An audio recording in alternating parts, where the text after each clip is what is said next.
traigo un libro de Jerónimo Stilton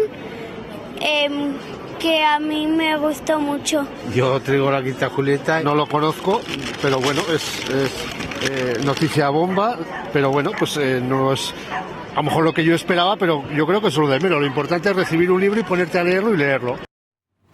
Regalar o comprar libros está muy bien, pero ¿por qué no intercambiarlos? Eso es lo que propone Libros que Importan, una iniciativa que repite y que fue un éxito. Se trata de elegir un libro importante para usted, dedicarlo, envolverlo y llevarlo a la Plaza del Pilar para que otra persona lo lea. A cambio se llevarán otro libro igual de importante para alguien. Hoy ha comenzado, se han compartido de momento, Pedro Bendicho, muchos libros.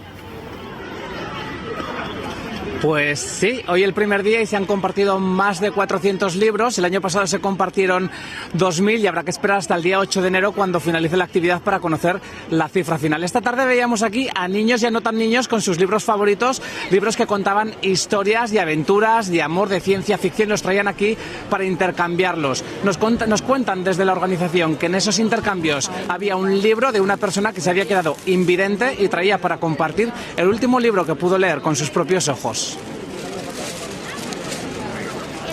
Es un poco ese libro que fue importante para ti en tu vida en algún momento dado, porque fue el primero que leíste, porque fue el primero que te enamoraste o decidiste viajar por el mundo, cualquier cosa, o que te ayudó para dar un paso adelante. Entonces, ese libro lo traes dedicado. Enseguida llegan los